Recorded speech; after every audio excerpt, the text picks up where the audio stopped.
আমরা যদি একটা সিম্পল মান্ডালা তৈরি করতে চাই তাহলে আমরা এইভাবে করতে পারি।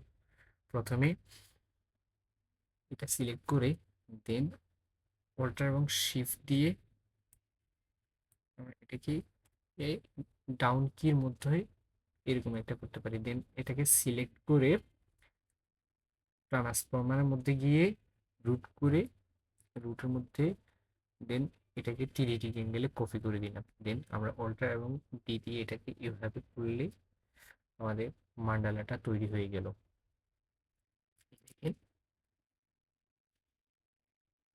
দেন আমরা যদি আরেক রকম করতে চাই তাহলে এভাবে আমরা করতে পারি। দেখেন আমরা আরেক রকম করবো। এই তো এটার মধ্যে গিয়ে আমরা অল্টার এবং শিফট টেনে দেন ডাউন কি দিয়ে আমরা এটাকে এভাবে করি।